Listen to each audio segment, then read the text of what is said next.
Director of Parent Relations, and I am happy to introduce today's topic. Today, we will be talking about K-5 literacy. And today we have with us Glenn Morning. He has been with Friendship for a while. He is also my son Zachary's former teacher. I'm very excited to have him because I've known him for quite some time.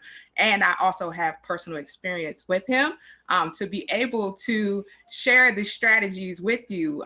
So I can vouch for him that they're legit and he knows what he's talking about. And so I definitely want to introduce to you our website, www.friendshipschools.org. There you can find all of the resources that you need during this time. We have wellness resources, we have literacy resources, we have different things that you can go to. If you need to check the replay out, follow us at Friendship Public Charter School on all social media platforms. And so we're going to go ahead and get started. So we're going to have a brief talk about literacy first before he starts his presentation. Welcome, Glenn. Good afternoon. Thank you so much for allowing me to be a part of Back to the Friendship family for the evening. Just so excited just to connect with folks and just share some of the strategies that have just been used over the last few years from parents that I've worked with. And it couldn't come at a better time as everyone is unfortunately currently at home in a lot of situations. So when I met Mr. Morning, Zachary, my son, who is now 12 years old in 7th grade, he was in 1st grade, right? Yes. My son in the background said yes. And he had already just started learning how to read. So he was kind of in between, right? He was developing his skills. And Mr. Morning helped tremendously. He gave me tips. He saw Zach's potential. He saw what inspired him, what influenced him, and he always motivated him to do better. And so I appreciate that about you, Mr. Morning. I really do. And to this day, Zachary, every time he sees Mr. Morning, he lights up. He gets so excited. So we're talking about literacy, but literacy is something that is used often in different areas. We had a presentation on digital literacy, right? But today we're talking about literacy in a different sense. So what exactly does literacy mean in this context, and why is it so important? Right. So we're basically going to be talking about being able to access information and to effectively communicate. The reason why, just this blanket term of literacy can be used, across different domains or, across different, subjects in terms of whether it's digital, whether it's, even psychological or social. The premise behind it all is being able to see information, to take that information in, internalize it, and then be able to later effectively communicate not only how you're feeling, not only new information that you're gaining in terms of building your knowledge about the world and about yourself, but at the starting point, if you don't have a strong foundation for what we would consider these foundational skills or principles for language arts, then you're going to be limited in what you can access and how well you can effectively communicate within your world and around your world and within your community, of course, as it relates to our children between grades K all the way up to even high school. And one of our primary mission is to create world-class, well-rounded citizens. And so literacy, we're so passionate about literacy. And like you said, it is a strong foundation, and we want to build that strong foundation. So if you know of a scholar that's in grades K-5, they don't have to be a Friendship family, please share this video with them. We are about to share some very helpful tips that will help you, especially now during COVID-19. It's so important because we're not physically in the classroom anymore. So we're kind of figuring this all out on our own. Before, like when Zachary was younger, I could take him to school, and I had a good teacher like Mr. Morning, and I supported Mr. Morning. And so now it seems like we're in a position where now the teachers are supporting us more because our children are at home with us. But now I have a preschooler who is about to be 3. And so now I'm going through this process again of teaching him words and teaching him how to read. And so I'm excited about the content that we're about to cover. So having been a teacher and knowing the families that we serve, parents are often left more with questions versus answers because I, as a parent, I know that there's terminologies that we use that can be confusing to parents. But also being in education, I know the terminologies that are used, but I could see how parents can be in this state where like, I really don't know what you're talking about. Like, help me support my child. So how can we make this simple, Mr. Morning? Right. So, in regards to the families that the friendship community serves, I have never met a parent within those 4 or 5 years or so that wasn't absolutely just in love with connecting with teachers and making sure that they were doing everything that they can to ensure the success for their scholar. So there's two ways to look at it initially, right? There's this misinterpretation that sometimes parents don't necessarily care to go above and beyond to do the necessary work at home. And what that then leads to is this disconnect between parent and teacher that leaves us feeling like it's teacher versus parent, as opposed to coming alongside one another and really partnering to get this stuff done, to get this work done. So in regards to, our aim and our purpose for even this afternoon, it is literally to take what you would refer to as academic or domain specific vocabulary or phrases and make them very practical to where you can be at home, you can receive something in the mail or in an email, and you can make the connection between what a teacher is saying your child is ready to practice or what your child is struggling with, and then being able to say, okay, well, they're saying that they need to improve with their inferential comprehension, right? That might be a word that you've never heard before. But what they're basically saying is, if I said that I was in the backyard throwing water balloons, I would ask you, what season is it? And then everybody at the same time would shout out, summertime. But did I say that it was summertime? No, I didn't at all. But again, it goes back to being able to build on these foundational skills in terms of comprehension, in terms of what language means, using the world around you to make meaning so that you can effectively communicate.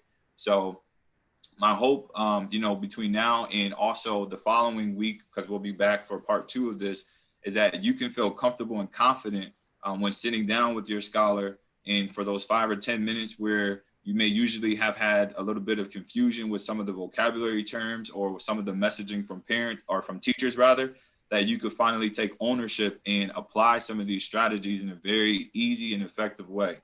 I believe, Ms. Carter, the example that we used before we really jump into the presentation on my end was, there's a chance that everyone has gone to the doctor in the past, right?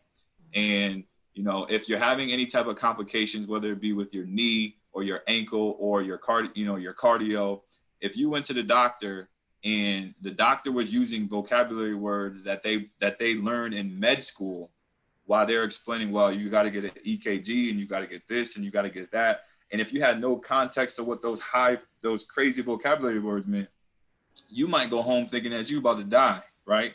But in simple terms, the doctor may have may have simply been trying to tell you you need to up your water intake and maybe you need to cut out greasy foods, right? So my role or my responsibility has really been over the last 5 years or so, how can I make sure that parents know when they leave that meeting that all they need to do is add some water to their diet and cut out the greasy foods, right? We're trying to make it simple. We're trying to make it effective. And I do know that teachers are doing this work that I'm referring to, but sometimes teachers can get so busy that we may not be able to get to every single parent.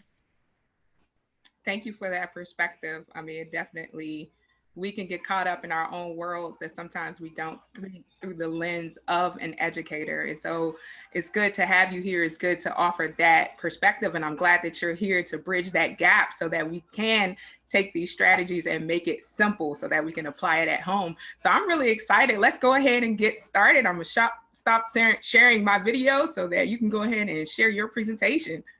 All right. Thank you. So our first stop just briefly along the literacy workshop. Just as a reminder, this is part one of two, which are going to be taking place between now and 5:45, and then of course next week at the very same time. All right. So just a little bit about myself, just briefly. I'm from Connecticut. I worked in the Friendship Charter Network, which is one of my favorite memories in life. Being able to work at Armstrong and then go over to Ideal for a short while, and just to be supported by the by the friendship community. I'm also the author of a children's series titled Crunchy Life, where I basically am just dedicated to helping parents understand the importance of literacy from K-2 more than anything else. All right. So the why behind the workshop, again, just to simply provide parents and guardians with simplified and practical strategies and solutions that will help children develop literacy skills. I want to take a quick moment just to explain that the between kindergarten and second grade are the most crucial grades in the entire education system. And I say that with confidence because it is within those two grade bands between kindergarten and second grade where teachers are literally tasked with teaching children how to read. Because what happens when children reach third grade is that the content in the curriculum, in the practices shift slightly enough to where in third grade, you are then tasked as a teacher to teach students how to look for information. Okay. So we need to make sure that our attendance is up in kindergarten. We need to make sure that our participation in the home is as high as possible, that the engagement is as high as we can. Because again, in those formative years between kindergarten and second grade, there's so much happening in a child's brain to where, you know, they're really soaking up some of these skills that we're getting ready to jump right into. All right, so just in short, just a little bit about the high. I'm going to be providing clear explanations for supporting in the areas of phonics development, vocabulary acquisition, which is just simply being able to understand the way that words are formed, being able to understand the meaning of some of these a bit more challenging and multi-syllabic words, and then being able to, on part two, get into some comprehension strategies. All right, so the target for this afternoon is perhaps to discuss the importance of increasing exposure to language, making sure that you are able to identify the different ways in motivating your reader, and identifying strategies to increase exposure as a second point. All right. So the limit of language literally translates to a limit on your world's perspective. So the first question this afternoon was, you know, what does literacy mean to us? It is literally the building block for knowledge and communicating effectively, you know, regardless of whether it's math, science, social studies, regardless if you're an accountant as an adult, regardless what your career path may be, language is primary in terms of making sure that from a K-2 perspective, that our babies really get everything they need, all right? So that might be making sure that we're exposing them to everything in terms of literature, books, and so on. So this may be a point that some of you may have heard, you know, within the context of literacy and language arts, especially from a K-3, maybe even up to fourth and fifth grade. There are 5 different stages for readers. And the middle stage, which is the transitional reader, is highlighted for a reason, because that is typically anywhere between second and fourth grade, where most Americans, believe it or not, usually get stuck. Now, I'm not saying that as an exaggeration, but the emergent stage is typically between pre-K and K. The early reader is anywhere between the end of kindergarten, the beginning of first, even sometimes the end of first. That transitional reader, again, happens within that second to third grade band. And if we aren't fluent readers by the time that we leave third grade, statistics and studies show that children are way more reluctant to continue to develop their reading skills if they haven't been able to catch up with their grade level peers by the time that they're 8 or 9 years old. All right. So this is just a quick question before we jump into some of our strategies. Think about your own experiences with language, right? Where did you learn words from? Were you learning words at school? Were you learning words at home? Were you exposed to rich language through music, through television, maybe through the church, right? So we have to understand that this concept of educating our children is not just something that happens in the school building, right? That I have to stress that, because we as teachers are willing to do everything we physically, mentally, emotionally can. But again, the true partnership that needs to take place is where the bridge between home and school really have to collide in terms of developing language skills. So language is power, all right? And here are the first two strategies that we can kind of just jump right into. The suggestion for having conversations at home are not to undermine how busy families may be. It is not to undermine how many children may be in a space or how few children may be in a space, right?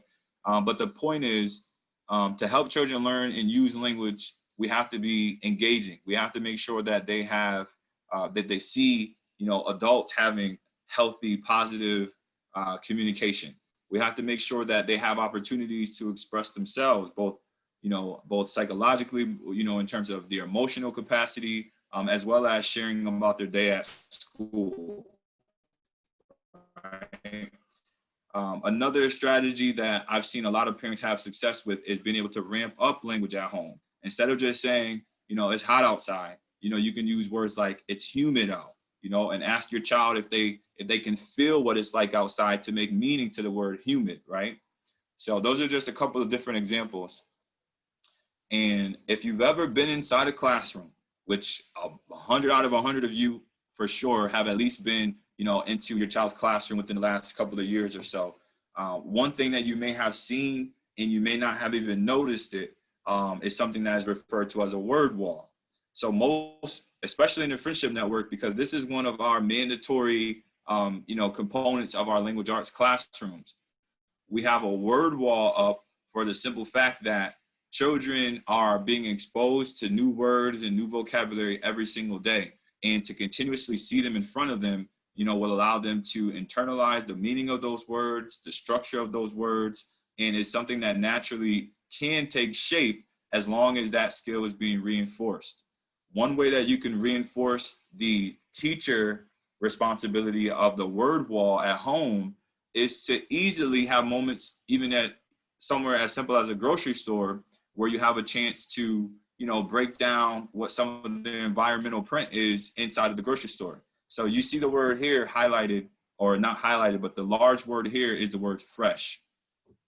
Fresh is not a word that is a pretty simple word to read, because there's a blend there in the FR, there's a digraph in the SH, and you're like, what is a digraph, right? So there's tons of components to language, and a part of this presentation is going to help you to start breaking those things down so that you can help children apply them at home, all right?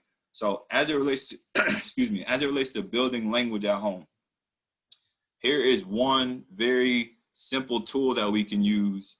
And unfortunately, in my upbringing, I missed out on opportunities like this because my mom was just so busy.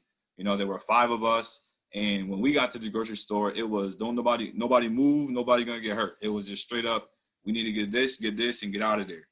But if you have time, if you have the ability to just slow down during your day, to allow that interaction to authentically take place, I want to just show you a brief video of a mother and her son interacting in a grocery store, using this moment to continue to ramp up that language.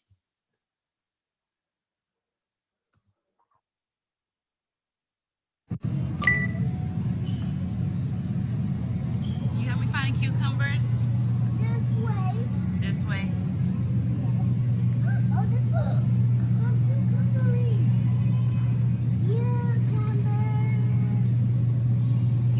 Yeah, that's a cucumber. What about these kind?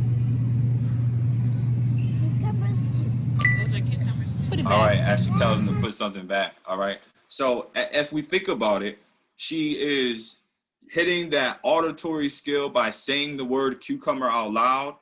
She has walked him close enough to see the word cucumber right there listed on the, the label above the vegetable. He's physically touching them. So she's hitting 3 different modalities all in one walk down the aisle, right? She's looking at the, excuse me, she's looking at the kinesthetic piece with him touching it. She's looking at the visual cue with him being able to see the word cucumber, seeing every single letter, starting with the initial sound. And then finally, she's saying the word out loud and giving him a chance to explore, to make meaning of that word, all right?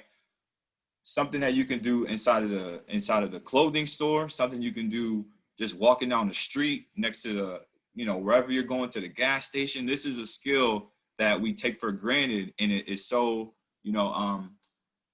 we have access to this on a regular basis, right? Again, we're not in a school setting, which is why it's so important, because now this child is going back to school with having seen that word, heard that word, and there are other words that may sound like that where he's going to make those connections as well, all right? And at home, again, we're talking about strategies made easy. You can easily, and this, you don't have to be as fancy as this printed out laminated picture, but early on, you could definitely make labels to help children build capacity, as it relates to words that they may find, or objects that they may find in their bedroom, in the kitchen, in the living room. And you can start slow. You could put up, instead of, putting 1,000 words up and overwhelming yourself, just literally put up socks. You could then go into the kitchen and then put, put the word drawer on the cabinet, or put the word cabinet on the cabinet. All right. And again, something that we could practice at home, really inexpensive way. Go to the dollar store even and just grab a handful of sticky notes, or, even using just regular scratch paper at home to use some of these same type of words in sentences now, and having those moments in the morning to say, hey, can you use that word sock in a sentence for me? It sounds so simple, but if we don't take the time to actually do it, we're missing opportunities to continue to develop language, to connect these dots between between written expression, between vocabulary, and between effectively being able to communicate and build on top of our foundational skills. So before we continue, I do want to make sure that we understand the importance of creating space for reading in the home. Now, if you're anything like me, the way our situation was set up, we had a very small 2-bedroom, and it was about, I was about 1,000 kids up there living with my mom when I was a kid. Now, it wasn't 1,000, but we had a handful of children in the space, and so I can understand. I can definitely connect with folks that may not have a huge living space, but space also can mean just carving out time, right? So we have an opportunity between after dinner, before dinner. You have, just the different pieces between headed to practice, or coming home from a practice, or again, making sure that those moments like at the grocery store are some easy wins for us. Having family reading times. If you do have multiple children in the home, and, you may not be able to individually read to everyone, just taking a chance to say, all right, y'all, before y'all put that video game on, or before you guys, put this TV on, or before we do this or do that, we're going to read, 2 pages from one of our favorite stories. And again, if I can just be as transparent as possible, representation in the books that we read really, truly, absolutely matter. Okay. Providing students with characters and with the cover of books and illustrations that they can see themselves in are just scientifically proven at this point to spark a different level of interest when children can see themselves in the books that they're reading. All right. And lastly, to make sure that you yourself show somewhat of a love for reading. I've had a teacher, one of my mentor teachers in the past, tell me one way that she got her own children to read was she would order new books every week. And one day she was walking around the house with a book, and she wasn't forcing her children to read, but what she was doing was she was walking around with the book and she would make faces like, oh my goodness, I can't believe that happened. Oh. And then the kids would hear her, and before you get to go outside and almost like a form of punishment. Instead of that, and my internet says, I hope my internet is okay. But instead of that, in terms of kind of forcing reading on our kids, make it feel exciting, make it look exciting. And what she did at the end of her kind of exaggerated expressions was she just left that book right on the table. And the next day, that book was gone. So it was because it seemed like, well, she didn't make it seem like, because she did love reading. But her love of reading was then spread. So here's a great place to start in terms of continuing to build your capacity as a parent, especially if you have children between kindergarten, first and second grade, even up to third grade. You will probably hear and have heard of the phrase and the term foundational reading skills a ton of times, okay? Now, again, I have to stress how important it is for our kindergarten and first grade families to really go extra hard with finding the time to prioritize reading and building language and vocabulary. So the foundational reading skills, and typically in the Friendship Network, especially for elementary students, we take what is referred to as the Fontes-Pinnell reading assessment. So if you've ever gone to one of your back to school nights or one of your parent conferences and your teacher said, well, your child is reading at a level L, or your child is reading at a Q, right? They're referring to having given them an assessment where for the first third of that assessment is really checking on foundational reading skills. When you get to about third and fourth grade, readability, meaning age, grade level, appropriate level for difficulty, you're typically right outside of the foundational skill, and you're moving into more of a fluent advanced reader as you get up to the fourth, fifth, and middle school grades. So there are skills that we're going to walk through, and some of this will be saved for part 2, but some of these skills that are related to foundational reading skills will be communicated within the next 5 or 6 minutes or so. So this is the piece right here where you want to really lock in, you know, if you have a chance to be watching us live, and or if you have a chance to come back to this video and watch it once it's posted. All right, so I want to make sure that everyone knows that this part right here is heavy, but this is where you get the most for your time. Okay, so we have concepts referred to as the alphabetic principle. That literally means that your children know that letters mean something, right? That A has a sound associated with it, right? Sometimes people call it letter sound recognition.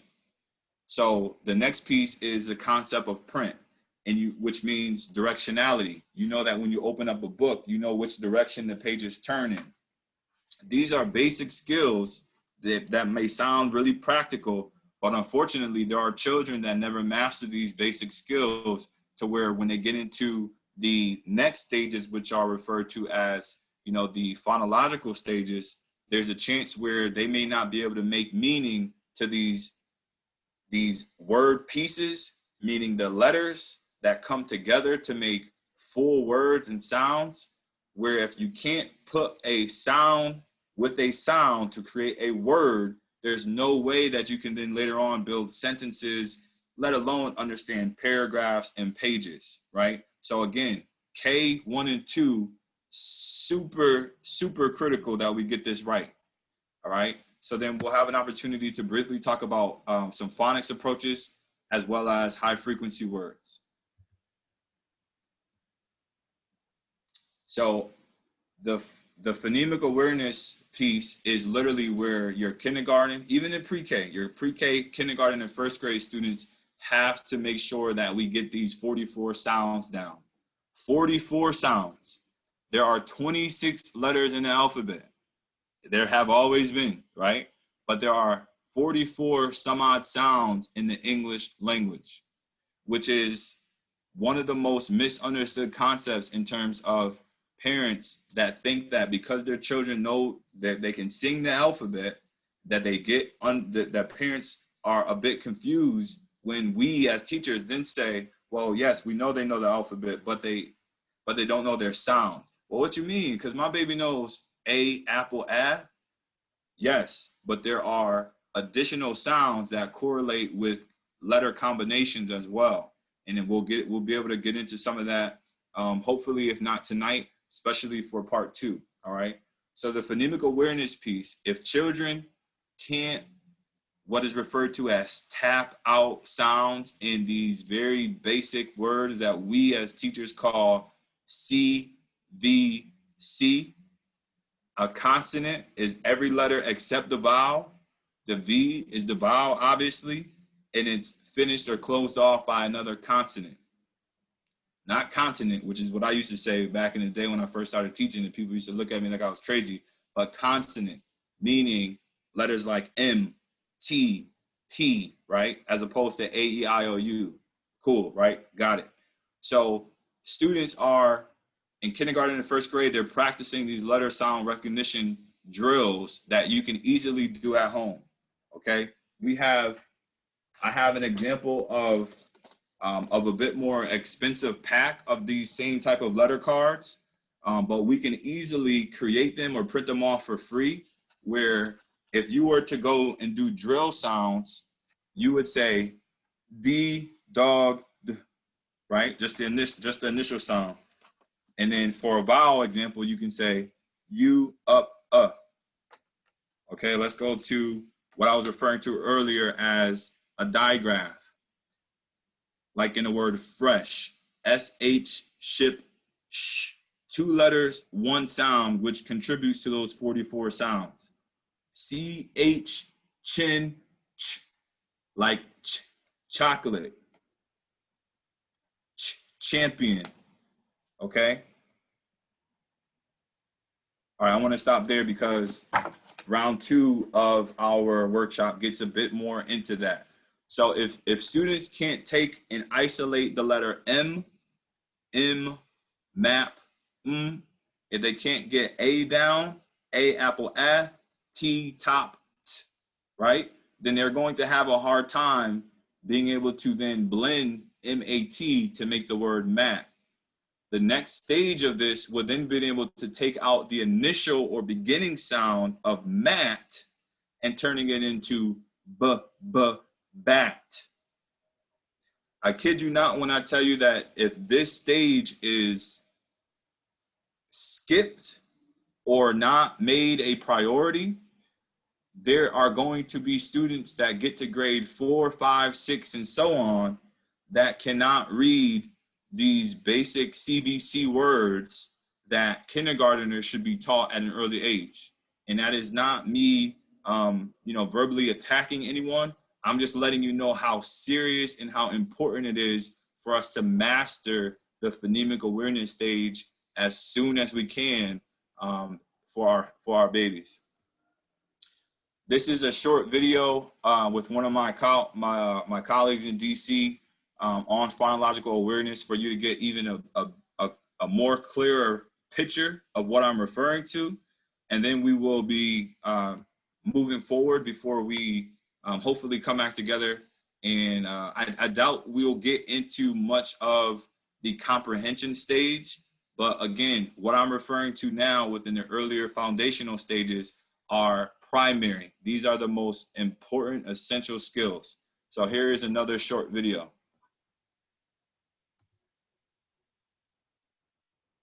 Hi, my name is Ms. Campbell, and today I will teach you about phonological awareness and also show you some activities that you can use to support your student in phonological awareness. One of the ways that we're going to practice phonological awareness today is to work on phonemic awareness. So phonemic awareness is when you're able to isolate and manipulate a sound of a word. To support phonemic awareness, we'll be using an Elkonin box, and this is a research-based strategy that allows students to see that there are different sounds in a word. And this is not limited to 3 boxes, but for today we're going to focus on an Elkonin box with 3 sounds. Now I think it's time for us to practice some of our words. This is the word map. The sounds in map are m, a, p. Map. Now let's practice and let's take off the last sound. The last sound is p. Let's take off the first sound now. What is the sound in the middle? Ah. Great job. Now let's practice putting them back. Ah.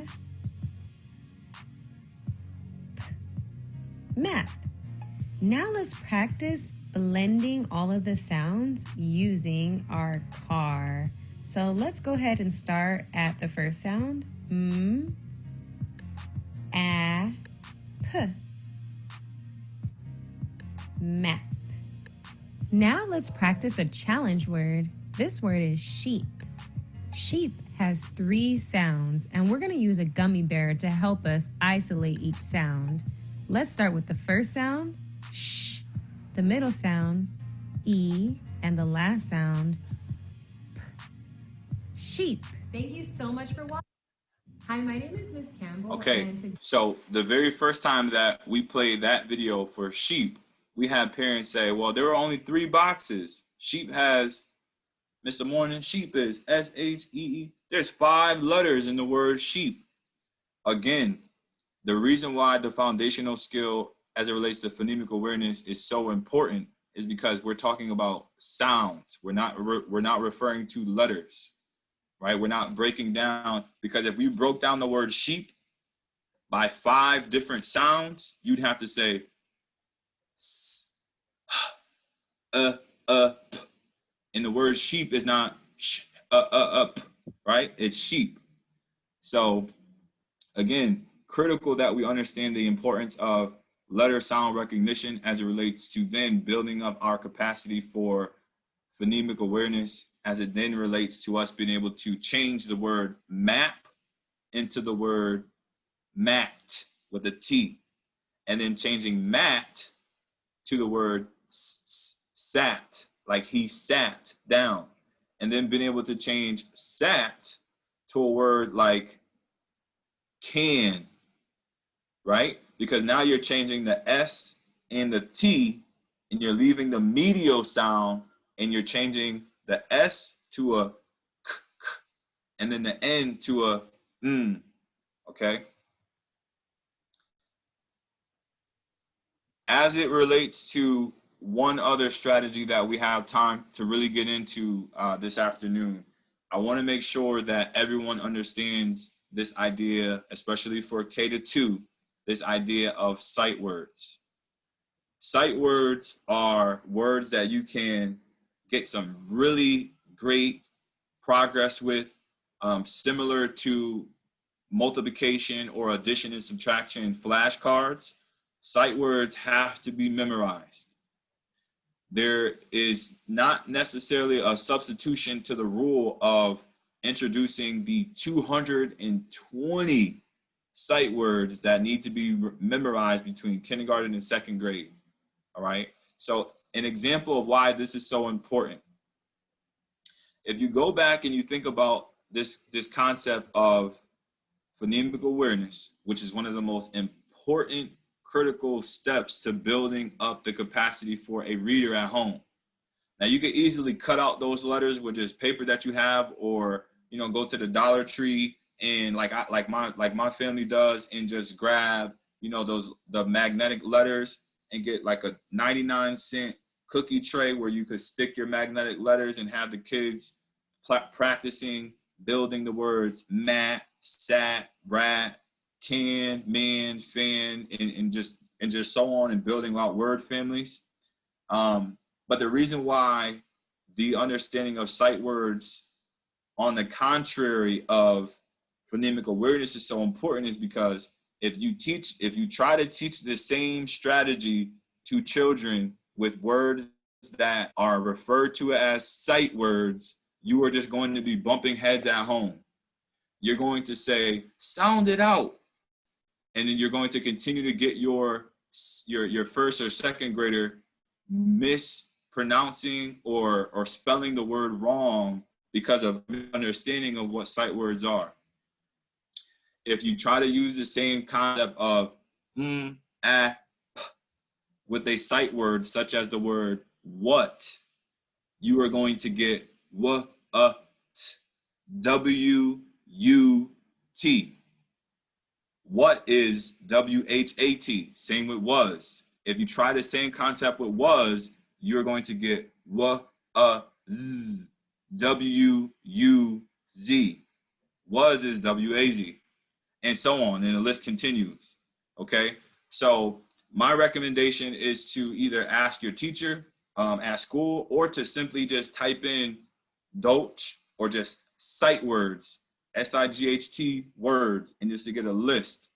Practice during dinner time, practice in the car on the way to practice, on the way to basketball, on the way to football, practice, give your child 4 words a week and just make sure that they get exposure to them and use these words in sentences and allow them to really make meaning of these words. The very last step for this afternoon is watching a short clip, again, by my colleague, Miss Campbell, on the practice of sight words, which is something that you could easily do at home, all right? This is something that is another win for parents to practice at home, all right? If you need material and resources, please reach out to to your school's liaison, your family's liaison, especially in the Friendship Network. I'm sure that there's access to additional material, but this is, again, a very low cost type of an activity where you don't have to spend money out of your pocket even to really practice these skills. You just have to be made aware of them. So here's our last video for the evening, practicing sight words.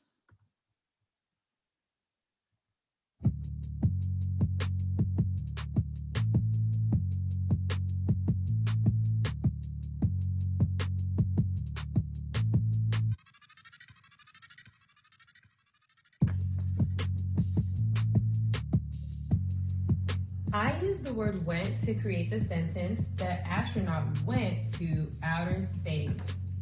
Let's go ahead and circle our word in our sentence. So she's circling the word. The astronaut went to outer space. Let's count how many letters are in the word went.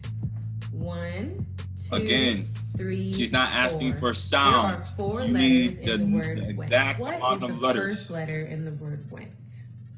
The first letter is the letter W. The last letter is the letter T.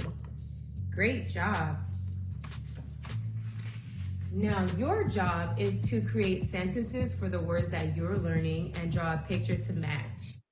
Hi, my name is Miss Campbell. All right, so I'm going to wrap up that video there, where she just simply goes into a second example.